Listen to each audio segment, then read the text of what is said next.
quiet rancher saw his alien maid limping. What he did next shocked the entire alien sheriffs. The methane fog clung to Titan's extraction zone in perpetual twilight, casting amber and bronze hues that matched Marcus Brennan's weathered face. His compound stood isolated at the frontier's edge, a defiant square against the moon's unforgiving terrain. 20 years in the Orbital Defense Corps and 6 more maintaining deep space rigs had earned Marcus his solitude. His operation provided everything he needed: bioengineered livestock, compact hydroponics, and distance from the settlement's bureaucracy and tangled human-alien politics. Filtration systems shot again, he muttered, examining the processor's fractured casing. His scarred hands worked with practiced efficiency as pale sunlight stretched shadows across the workshop floor. A melodic tone from the main structure broke his concentration. Visitor detected. Marcus tensed, instinctively reaching for the plasma sidearm holstered at his waist, a reflex from his military years he'd never abandoned. The settlement's constable seldom ventured this far into the frontier, and neighbors were virtually non-existent. Unexpected arrivals typically meant complications. He crossed the compound with measured steps, boots grinding against the frozen gravel path. Through the transparent panel of his entrance, he spotted a slender silhouette waiting patiently. Recognition eased the tension in his shoulders slightly. "Kira," he said, disengaging the magnetic seal, "wasn't expecting your visit today." The violet-skinned woman stood with impeccable posture, her lavender complexion stark against the frozen wasteland. Platinum hair cascaded down her back in an intricate weave, and her golden eyes held that persistent melancholy Marcus had never quite deciphered. "Mr. Brennan," she acknowledged with a graceful nod, "the Service Bureau reassigned me." "Your scheduled maintenance was moved forward." Her voice carried the harmonic resonance typical of her species, though years among human settlements had softened her accent. Marcus stepped aside, allowing her entry. "Right, lost track of the schedule." Kira glided past him with practiced grace, her simple charcoal uniform with its ivory trim and functional apron making her appear like an artifact from Earth's distant past, rather than an extraterrestrial from a system 19 light-years distant. The Zephyrins had been among the earliest non-human species to integrate with human settlements. Their inherent aptitude for domestic service made them highly valued employees. "Would you prefer I begin with the sleeping quarters or the meal preparation systems?" she asked, already retrieving supplies from the compact case she carried. "Meal prep area's priority," Marcus replied, observing her move with that inherent elegance characteristic of her people. "Beverage dispensers malfunctioning again." As she turned toward the kitchen, Marcus noticed it. A subtle irregularity in her gait, a barely detectable limp she was clearly attempting to conceal. His eyes narrowed, focusing on her right leg where the uniform's hem inadequately covered a pristine bandage wrapped around her shin. "You're injured," he stated plainly. Kira froze momentarily before continuing toward the kitchen. "It's insignificant, Mr. Brennan." "A minor incident. It won't compromise my efficiency." Marcus had spent sufficient time in combat zones to recognize when someone was minimizing pain. "Didn't inquire about your efficiency. Asked about your leg." "Please, it's nothing," she began. But when she faced him, something in his expression made her words die. They'd known each other nearly 4 years now. The Bureau had assigned her to his compound maintenance shortly after he'd established the operation.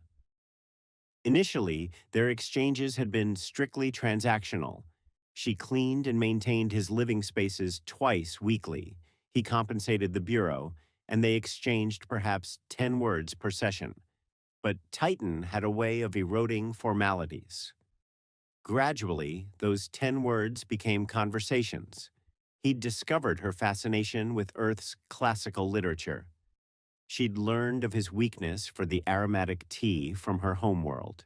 He'd begun stocking it for her visits. She'd started bringing him texts she thought might interest him. Neither had ever acknowledged the quiet understanding developing between them. Neither had mentioned how her appointments had gradually extended, or how he'd begun timing his breaks to coincide with her schedule. "It's my spouse," she finally said, her voice barely audible. "We had a disagreement." Marcus's jaw tightened. "Disagreement?" he repeated, the word tasting acrid. "It was my error," she added quickly, averting her gaze. "I shouldn't have questioned his decisions regarding our resources."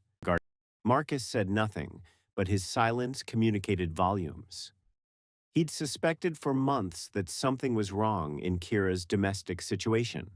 The occasional contusion she couldn't quite hide, the way she recoiled from sudden movements, how she never spoke of her personal circumstances unless directly questioned.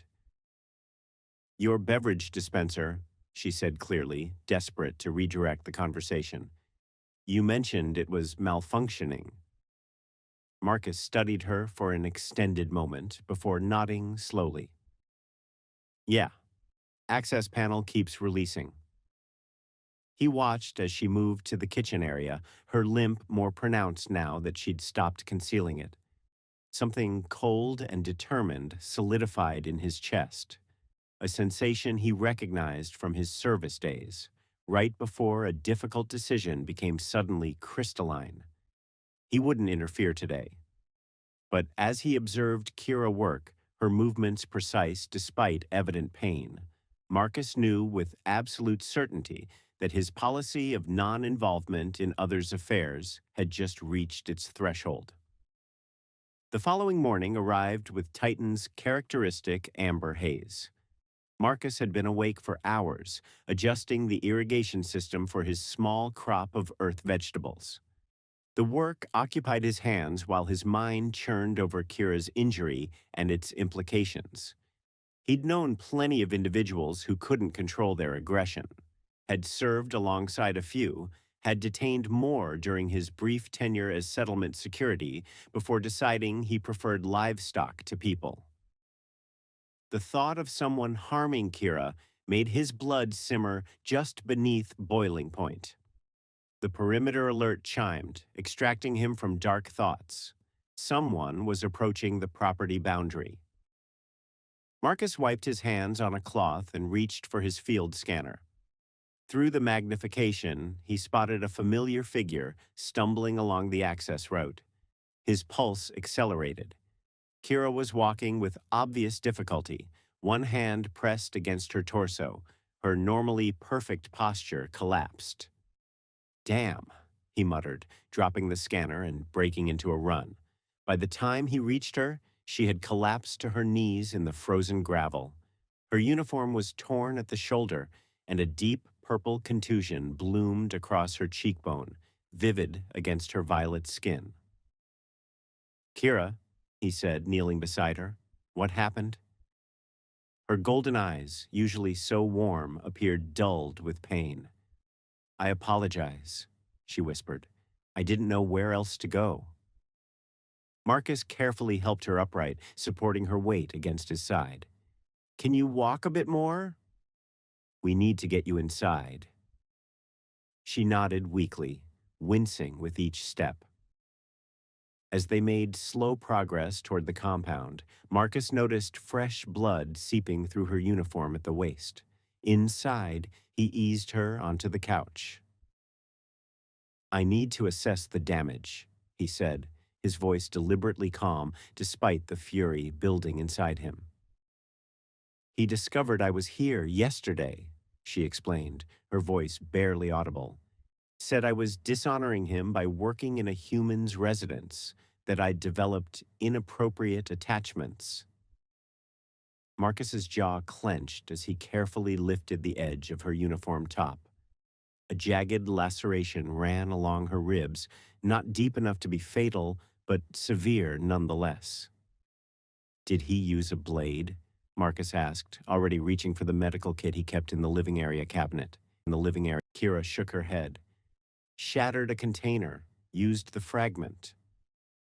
She paused, watching as Marcus prepared antiseptic and dressings.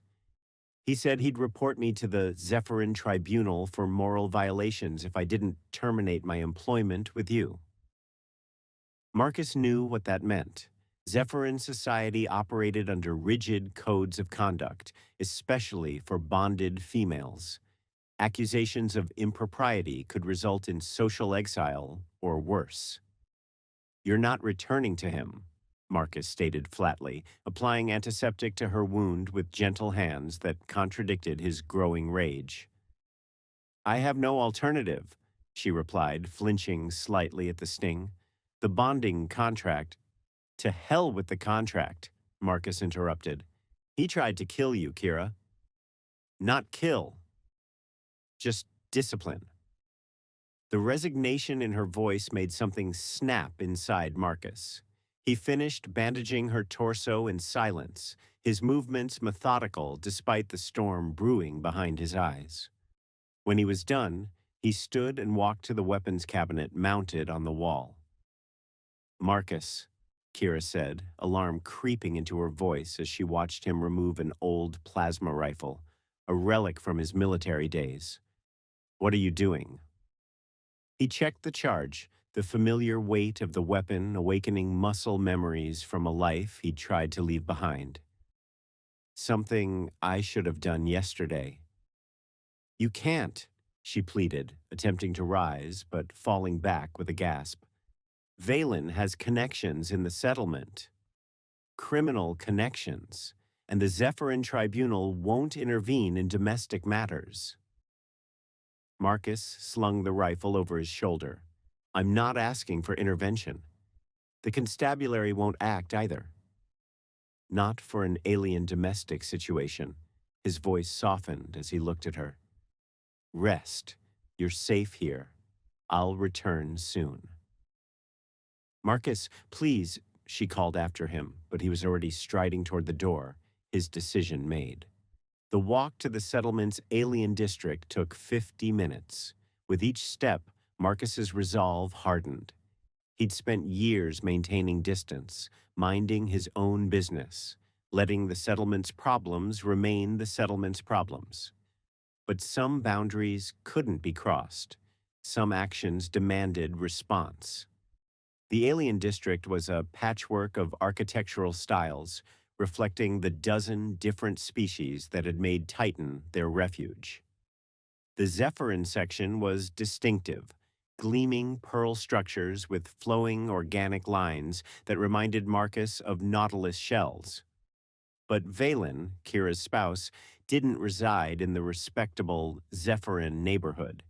He'd taken up residence in the fringe area where district borders blurred, where settlement law enforcement rarely ventured. Marcus knew the location, a collection of prefabricated units and converted cargo containers that housed those who preferred operating in shadows. Humans called it the wasteland. As he approached, eyes followed his progress, compound eyes, vertical pupils, eyes with crystalline irises, all watching the lone human with the rifle slung over his shoulder. Marcus ignored them, his focus narrowed to singular purpose. He knew which unit belonged to Valen. Kira had mentioned it once, almost in passing, when explaining why she sometimes arrived late for scheduled appointments. Standing before the door now, Marcus took a deep breath. He was about to cross a line that couldn't be uncrossed, about to make himself a target for whatever criminal elements Valen was connected to. He didn't hesitate, not when Kira's bruised face was still fresh in his mind. Marcus kicked the door open, rifle raised, ready to face whatever waited inside. The door crashed against the wall with metallic violence. Marcus stepped into the dimly lit prefab unit, rifle raised and ready. The air inside was thick with the cloying scent of alien intoxicants and the musty odor of neglect. Four sets of eyes turned toward him, three belonging to aliens he didn't recognize, and one to Valen. Kira's spouse, the Zephyrin male, sat at a makeshift table, cards and betting tokens scattered before him. Unlike Kira's delicate features, Valen's face was angular, his violet skin darker and marked with patches of crimson around his throat, signs of status among male Zephyrins. Well, Valen drawled, leaning back in his chair with affected nonchalance. The human protector has come to posture. The other aliens, a chitinous arachnid with segmented plating, a hulking granite with stone-like skin, and a tentacled whose face writhed with appendages, reached for weapons. Marcus fired a single shot into the ceiling. The plasma blast left a molten hole in the metal and sent everyone freezing in place. Next one goes through someone's skull, Marcus stated flatly. Starting with you, Valen. The Zephyrin's expression hardened, but he raised his hands in a placating gesture. I don't know what my spouse told you, human. She didn't need to tell me anything, Marcus interrupted, taking another step forward. The lacerations and contusions did all the communicating. Valen's mouth twisted into something between a smile and a sneer. Zephyrin females require firm guidance. It's our tradition, your human sentimentality. Don't give me that cultural relativism, Marcus snapped.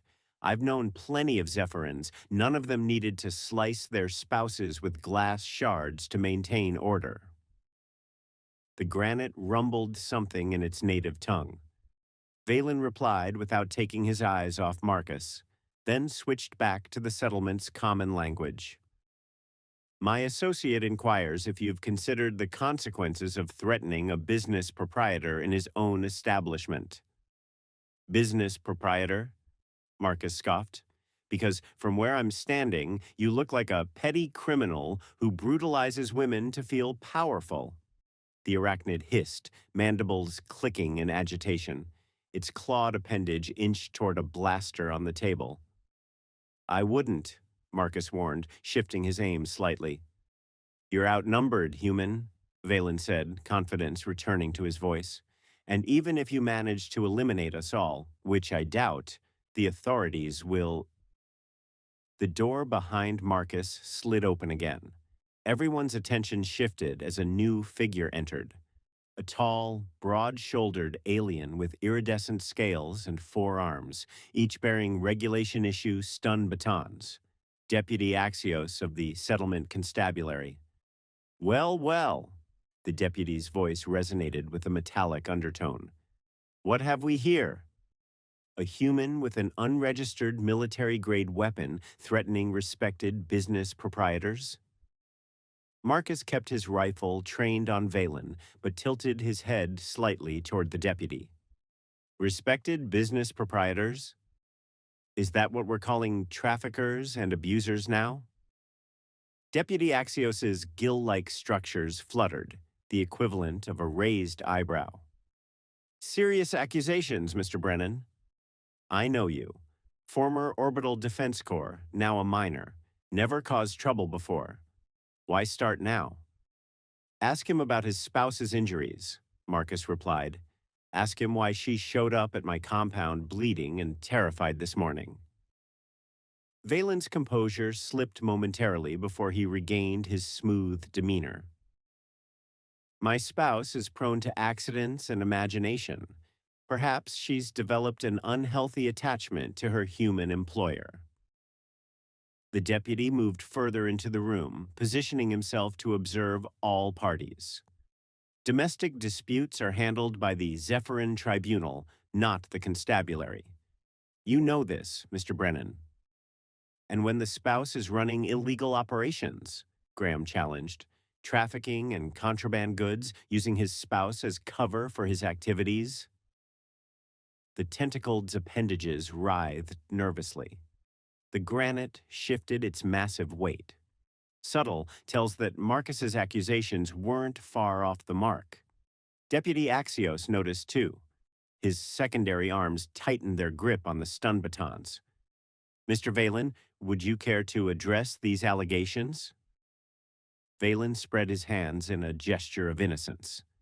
The human is delusional, infatuated with my spouse, fabricating fantasies to justify stealing another individual's property. The word property made Marcus's finger tighten on the trigger. She's not property.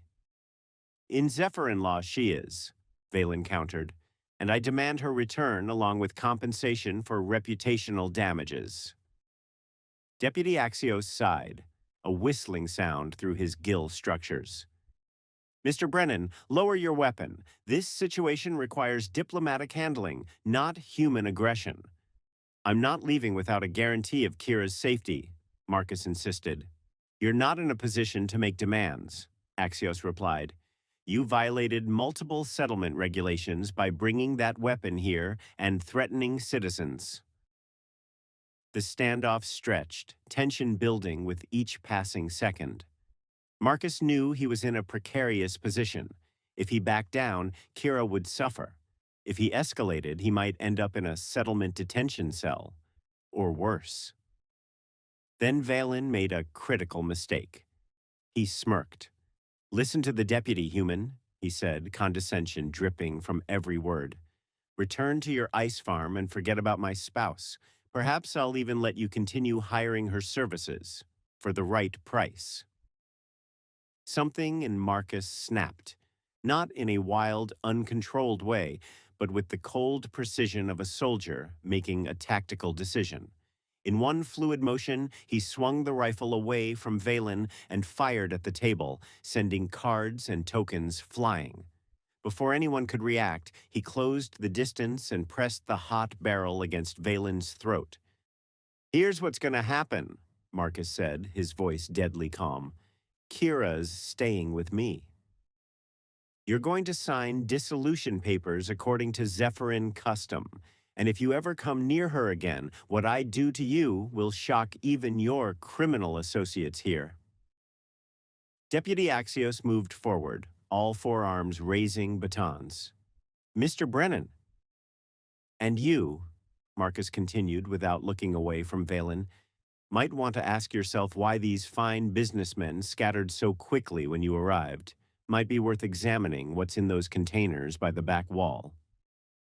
The deputy hesitated, his compound eyes shifting toward the mentioned containers. Valen's confident facade cracked. This isn't finished, human. Marcus pressed the barrel harder against the alien's throat. For your sake, it better be. Deputy Axios's compound eyes narrowed, focusing on the containers Marcus had indicated. With two arms still holding stun batons at the ready, he used his other pair to pry open the nearest container. By the void, the deputy muttered, gill structures flaring in surprise. Marcus kept his rifle pressed against Valen's throat, but risked a quick glance. The container held dozens of small, pulsing, orb-like objects nestled in protective foam. Even from across the room, Marcus recognized them. Quantum embryos, a highly regulated biotech commodity. Possession without proper authorization carried a minimum 20-year sentence in the penal asteroids. Interesting inventory for a respectable businessman, Marcus remarked dryly. Valen's associates began edging toward the exit. The granite moved with surprising speed for its bulk, but Deputy Axios was faster. A stun baton connected with the stone-like alien's midsection, sending it crashing to the floor with a tremor that shook the entire prefab unit. Nobody moves, Axios barked, his metallic voice reverberating with authority. He tapped his communication implant. Central, this is Deputy Axios. I need backup at Sector 9, Unit 17. Illegal contraband and multiple suspects. Valen's composure evaporated completely. This is a setup. The human planted those. Marcus snorted. Right. I infiltrated here before kicking down your door, planted illegal embryos, then confronted you at gunpoint. Makes perfect sense. The deputy secured the granite with restraints, then moved to examine the other containers. Each contained different contraband, designer narcotics, unregistered weapons, and what appeared to be forged identification chips. Mr. Valen, Axios said, his tone now coldly professional, you're under arrest for possession of Class A restricted biotech, trafficking in illegal substances, weapons violations, and he paused, looking at Marcus. Suspected domestic abuse. Domestic matters are Zephyrin jurisdiction, Valen protested.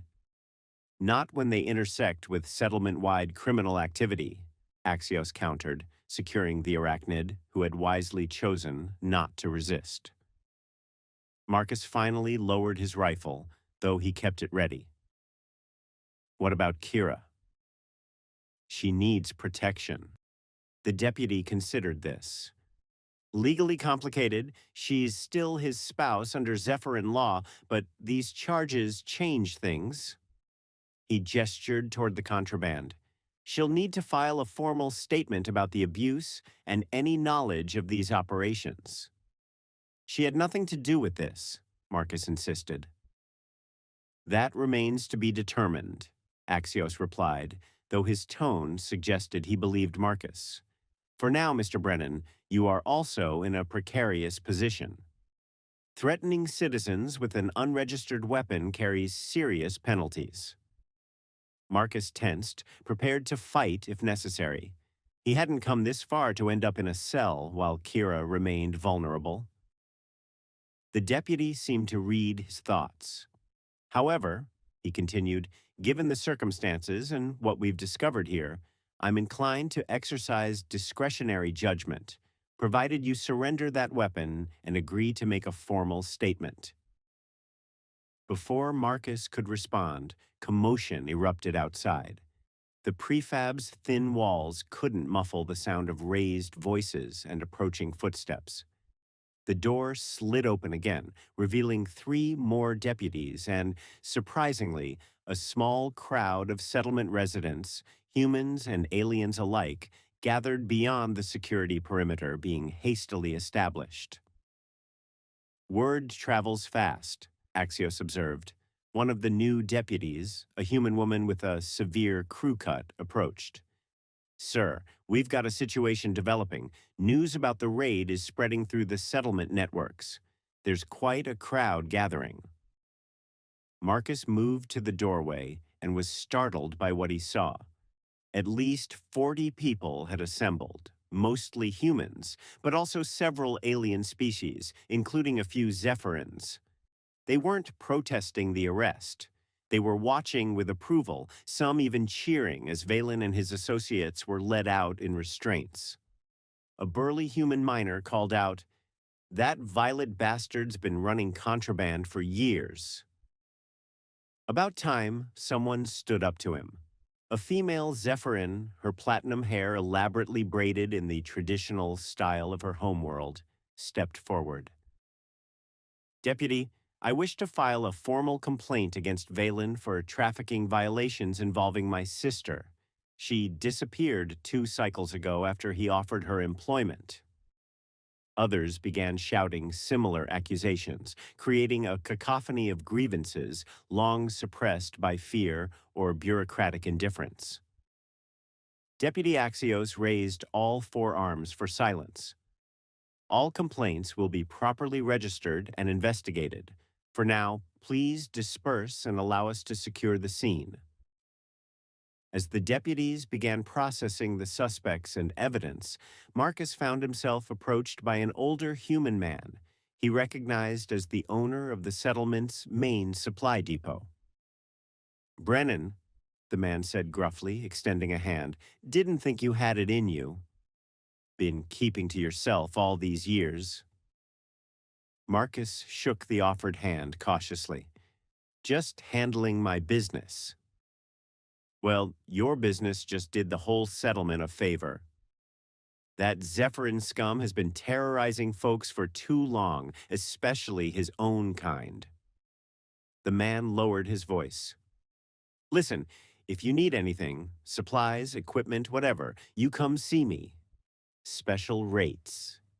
Before Marcus could respond, more settlers approached with similar sentiments. Word of his confrontation with Valen had spread like wildfire, transforming the solitary miner into an unlikely hero overnight. Deputy Axios eventually extracted Marcus from the impromptu reception. I still need your statement, Mr. Brennan, and we need to discuss the situation with Valen's spouse. Marcus nodded, suddenly eager to return to his compound. Kira needs medical attention, proper care, not just my field dressings. We'll arrange it, Axios assured him, but you should know this isn't over. Valen has connections beyond this settlement, and the Zephyrin Tribunal will likely get involved regardless of the criminal charges. Marcus's jaw set in determination. Let them come. I'm done staying silent.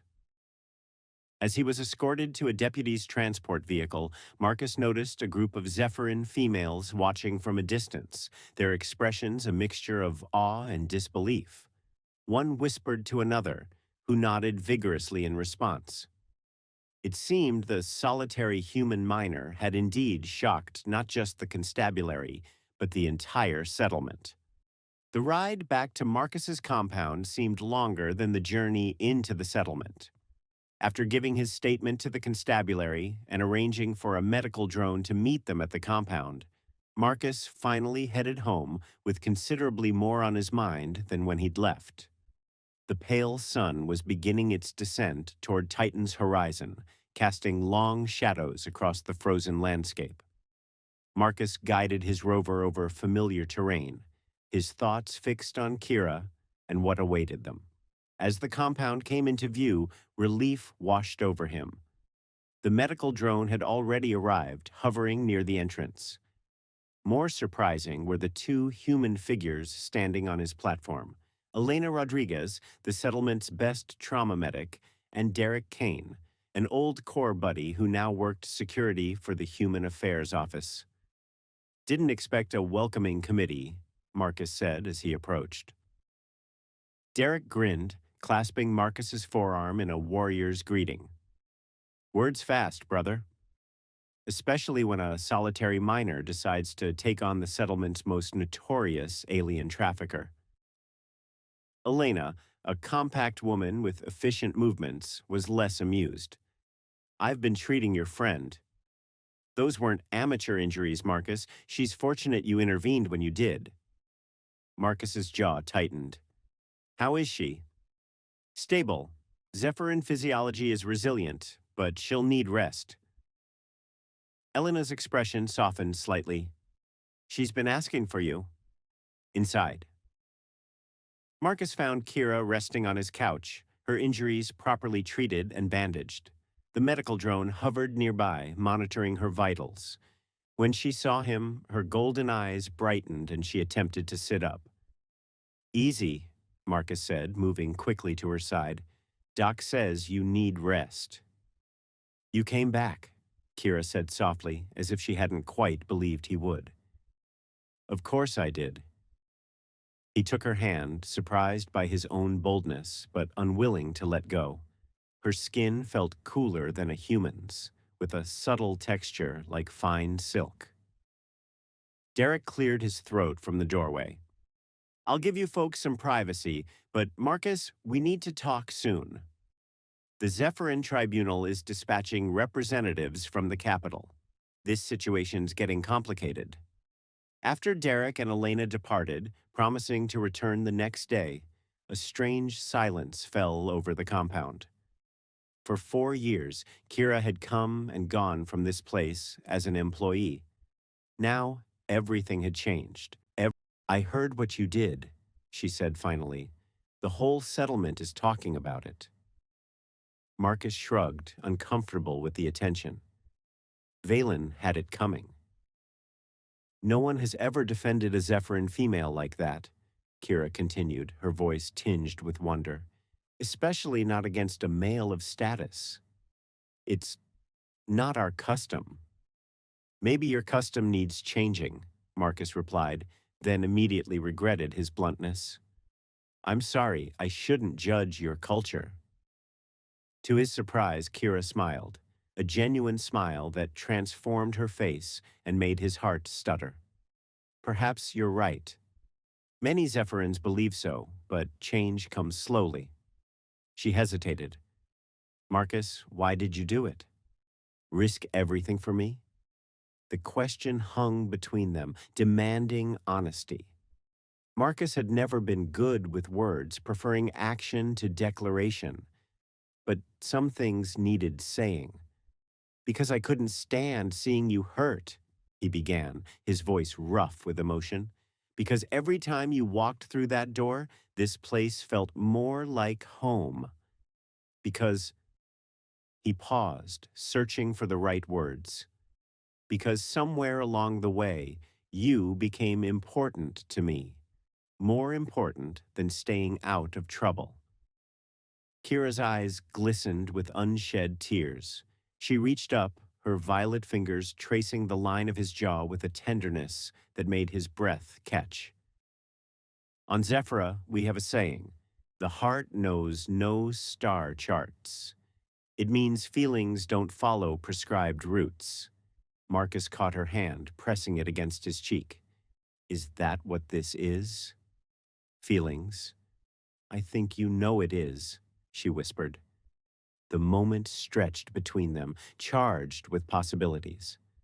Marcus leaned forward slowly, giving her time to pull away if she wished. She didn't. Their lips met in a tentative kiss that quickly deepened, years of unspoken longing finally finding expression. When they parted, both slightly breathless, Kira's violet skin had darkened with what Marcus recognized as a Zephyrin equivalent of a blush. I've wanted to do that for a very long time, he admitted. As have I, she replied, her fingers now entwined with his. But there are things you should know. Zephyrin bonding is different from human relationships. Marcus smiled. I'm willing to learn. That night, they talked for hours. Kira explained Zephyrin customs, the complex social structures that had kept her trapped in her marriage to Valen. Marcus shared stories from his past, the real reasons he left Earth, the nightmares that sometimes still woke him. As Titan's moons rose outside, they discovered each other in ways that transcended physical intimacy. And though that came, too, naturally and tenderly, a bridge between their different worlds. Morning found them together, Marcus's arm protectively around Kira as she slept against his chest. The soft chime of the perimeter alert woke him.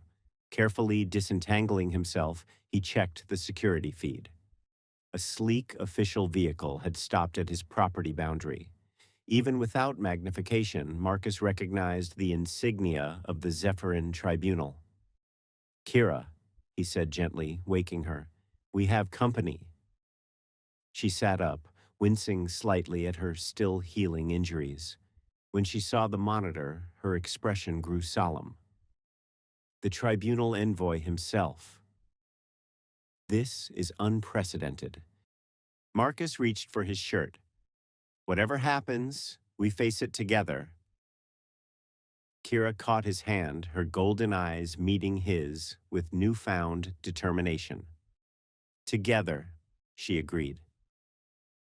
As they prepared to meet their visitor, Marcus realized how drastically his life had changed in just a few days. The solitary miner who minded his own business was gone. In his place stood a man who'd found something, someone worth fighting for. And fight he would, if necessary. Against Valen, against the Zephyrin Tribunal, against the whole damn galaxy if it came to that. The Zephyrin Tribunal envoy turned out to be surprisingly reasonable. Envoy Theron was an older male with pale violet skin that had faded with age and eyes that held more wisdom than prejudice. After a tense initial meeting where Marcus refused to let Kira out of his sight, the three of them had reached an unexpected understanding.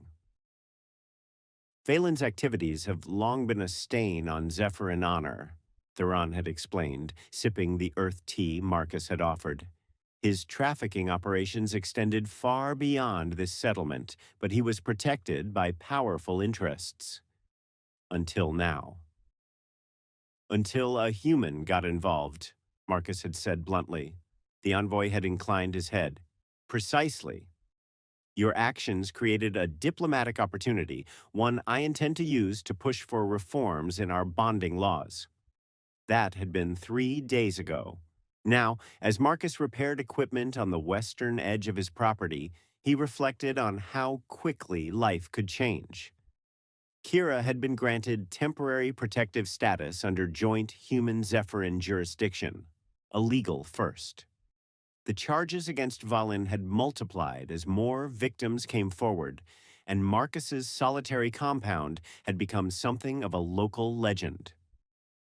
Perimeter alert, announced the compound's security system, interrupting his thoughts. Marcus straightened, shading his eyes against the setting sun. A cloud of dust approached from the direction of the settlement, too large for a single vehicle. His combat instincts, dormant for years, suddenly snapped to attention. Kira, he called over the comm, we've got company. Multiple vehicles. Her voice came back immediately, tense but controlled. I see them on the monitors, at least 4 ground transports. Marcus was already moving, covering the distance to the compound with long strides. Activate the emergency protocols. I'll be there in 2 minutes. By the time he reached the main building, Kira had activated the compound's defensive systems, modest protections he'd installed years ago out of old military paranoia rather than any expected threat. Energy signatures are masked, she reported, her fingers dancing over the security console with surprising expertise. But thermal imaging shows approximately 20 individuals approaching. Marcus checked the weapons locker, quickly arming himself with a plasma rifle and sidearm. Any official markers? None. These aren't constabulary vehicles. Lara's voice faltered slightly. Marcus, one of the thermal signatures matches Zephyrin physiology. Their eyes met, understanding passing between them without words. Valen, Marcus said grimly. How could he escape custody? Kira asked, her hands trembling slightly before she steadied them. Money. Connections. Take your pick. Marcus handed her a small blaster. You remember how to use this? She nodded, accepting the weapon with determination that would have surprised him a week ago. The timid housekeeper was gone, replaced by a woman who discovered her own strength. I called for help, she said, but the nearest constabulary patrol is 20 minutes out. Marcus checked the monitors again. The vehicles had stopped just beyond effective weapons range. Figures were disembarking, taking strategic positions. They're not here to talk, he observed. Kira moved closer to him, her shoulder brushing his arm. I'm sorry I brought this trouble to you. Marcus turned to her, cupping her face in his calloused hand. Don't ever apologize for that. These past few days with you, they've been worth whatever comes next. Her golden eyes softened. Among my people, it takes years to form a proper bond. But with you, it feels like we've always been connected.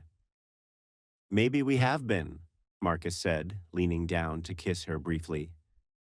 Just took us a while to notice. The security system chimed again.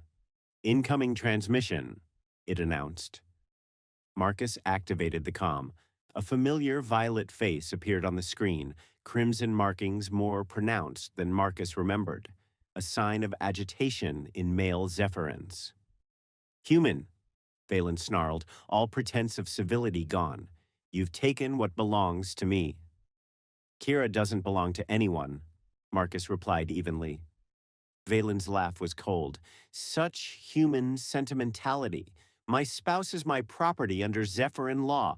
Regardless of what that fool Theron says, I've come to reclaim her and to teach you the price of interfering in alien affairs. You're trespassing on private property, Marcus stated. Leave now or I'll consider this an attack. Oh, it is most definitely an attack, Valen replied. My associates are quite eager to meet the human who disrupted our operations. They've traveled from 3 systems away for the privilege. The transmission cut abruptly. Moments later, the first energy blast struck the compound's defensive shield, causing the lights to flicker. Shield at 90%, the system reported. Marcus moved to the window, assessing their options. The attackers were well armed and had positioned themselves with tactical precision.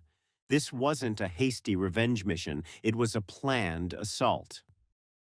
They'll try to drain the shields, then move in, he said, military training taking over.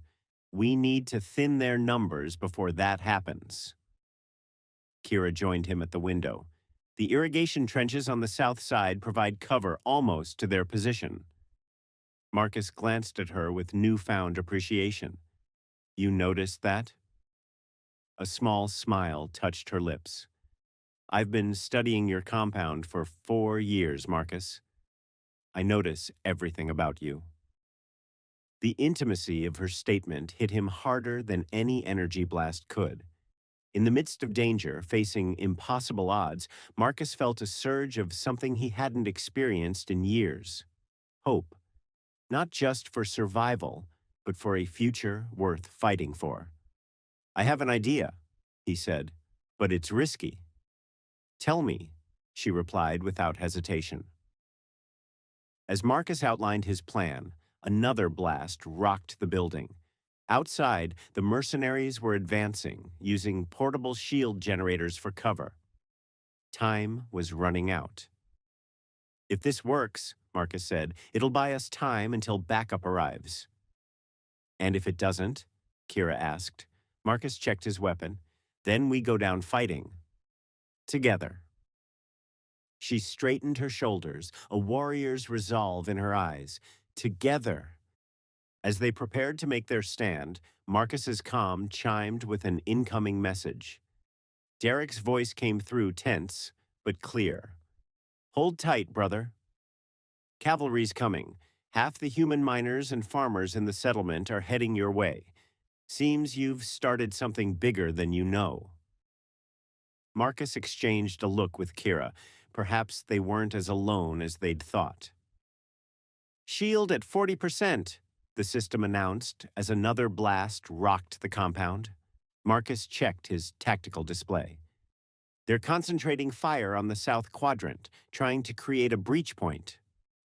Kira nodded, her platinum hair now tied back in a practical knot rather than her usual neat braid. The irrigation control system is ready. On your mark. Marcus squeezed her shoulder, drawing strength from her calm determination. Let's show these off-worlders what happens when they mess with a human's home. With a few commands, Marcus rerouted power from non-essential systems to reinforce the failing shield section. Then he activated the compound's irrigation network, but not for its intended purpose. The underground pipes, strategically positioned throughout his property, suddenly vented high-pressure steam through concealed ports, creating a billowing cloud that engulfed the eastern approach. Confused shouts echoed from the mercenaries as visibility dropped to 0. Marcus used the distraction to slip out through a maintenance hatch, Kira following close behind. They moved with practiced coordination, as if they'd fought side by side for years instead of days. 8 hostiles in the eastern sector, Marcus whispered, reading thermal signatures through his tactical visor. I'll take the 4 on the left. You circle around and flank the others. Kira nodded, her golden eyes gleaming with fierce resolve. The timid housekeeper was gone completely now, replaced by a warrior who moved with surprising grace through the battlefield Marcus's compound had become. Using the irrigation trenches for cover, Marcus advanced on the first group of mercenaries, a mix of arachnids and what appeared to be granite muscle. Their confusion in the steam cloud gave him the advantage. 3 quick shots from his plasma rifle left them stunned and incapacitated. The fourth, a particularly large granite, proved more resilient, charging through the steam with a roar. Marcus rolled aside, the alien's massive fist striking frozen ground where he'd been standing. As the granite recovered, Marcus swept its legs with a combat move he hadn't used in years. The alien crashed down, and Marcus delivered a precise stun blast to its neural cluster. From the other side of the steam cloud came similar sounds of combat. Kira was holding her own, her smaller size and knowledge of Zephyrin pressure points proving effective against opponents who underestimated her. "Marcus," her voice called out suddenly, "Valen is heading for the compound." Through the thinning steam, Marcus spotted the Zephyrin male moving with 2 heavily armed guards toward the compound's main entrance. If they breached the weakened shields there. "Fall back to position 2, Marcus ordered, already moving to intercept. He was halfway to the compound when the distant rumble of engines caught his attention. A cloud of dust approached from the settlement's direction, much larger than before. "Derek?" Marcus breathed, hope surging through him. The approaching vehicles didn't slow as they reached the property boundary. They burst through, a ragtag collection of mining rigs, farming equipment, and personal transports. At their lead was Derek in an armored security vehicle with what looked like half the human population of the settlement behind him. The mercenaries, suddenly finding themselves outnumbered, began to fall back. All except Valen, who continued his determined advance on the compound, rage overriding tactical sense. Marcus intercepted him 20 meters from the door, stepping out from behind a storage unit with his rifle raised. "That's far enough." Valen's guards raised their weapons, but before they could fire, precise shots from Kira's position dropped them both. The Zephyrin male stood alone, hatred contorting his features. "You've ruined everything," he snarled. "My business, my reputation, my property." "She was never your property," Marcus replied evenly. "That's something you aliens never understood about us humans. We don't tolerate that kind of thinking, no matter what color your skin is or what planet you're from." Valen's hand moved to a concealed weapon. "You think you've won. The Zephyrin hierarchy will never recognize your claim on her. She'll be declared outcast, stripped of all rights. Is that what you want for her?" Before Marcus could respond, the sound of approaching footsteps made them both turn. Envoy Theron was walking toward them, accompanied by Deputy Axios and several other officials. "Actually," the envoy said, his aged voice carrying surprising authority, "the hierarchy has already ruled on this matter. As of this morning, Kira has been granted independent status under the Interspecies Protection Act, and you, Valen, have been stripped of all rank and privilege." Valen's face contorted with rage. With a howl, he drew his weapon and fired, not at Marcus, but at Kira, who had emerged from cover. Marcus moved without thinking, throwing himself into the path of the energy blast. Pain seared through his shoulder as he fell, but he managed to return fire. His shot caught Valen square in the chest, sending the Zephyrin crumpling to the ground. Then everything was noise and motion, settlers rushing forward, deputies securing the fallen mercenaries. Kira kneeling beside him with tears in her golden eyes.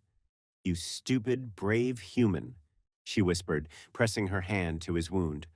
"Why would you do that?" Marcus managed a pained smile. Seemed like the thing to do at the time. The next hours passed in a blur of medical treatment, official statements, and the gradual restoration of order. By nightfall, Marcus sat on his platform, shoulder bandaged but otherwise intact, watching as the last of the constabulary vehicles departed. Beside him, Kira rested her head against his good shoulder, her warmth a comfort against the cooling atmosphere. "The envoy says Valen will survive," she said quietly. "He'll face trial for trafficking, assault, and attempted murder." "Good," Marcus replied. "Justice is better than revenge." They sat in comfortable silence for a moment, watching the stars emerge above the dome's transparent sections. "What happens now?" Kira finally asked. Marcus turned to face her, taking her violet hands in his weathered ones. "Now, we figure out what this is between us, without anyone else's rules or expectations." Her golden eyes shimmered in the twilight. "I already know what it is for me, Marcus Brennan. I love you, in the human way, not the Zephyrin way of arranged bonds and obligations." The simple declaration hit Marcus with more force than any weapon could. He leaned forward, pressing his forehead against hers in an intimate gesture they'd shared during their night together. "I love you too," he said, the words coming easier than he'd expected. Enough to face down an army of alien mercenaries, apparently. Her laughter was like music. The solitary miner who shocked the entire constabulary. "And then some," Marcus agreed, pulling her closer, "though I'm thinking I might not be so solitary anymore." "Not with you around." 6 months later, the compound had transformed. New structures had sprung up alongside the original building, housing for the mixed group of humans and aliens who'd sought refuge there.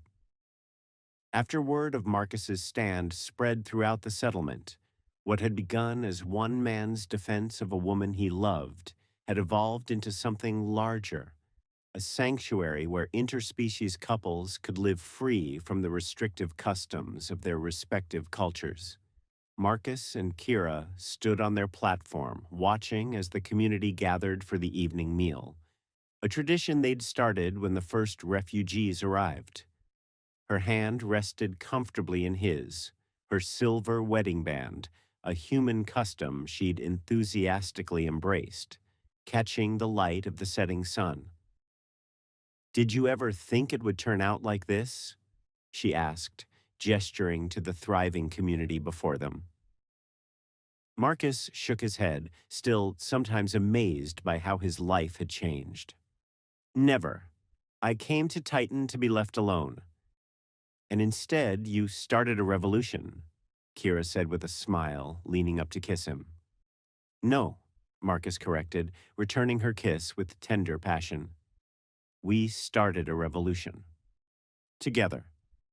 As they joined their friends for dinner, Marcus reflected that some lines were worth crossing, some battles worth fighting, and sometimes a solitary miner with a rifle could indeed change the world, especially with the right woman by his side.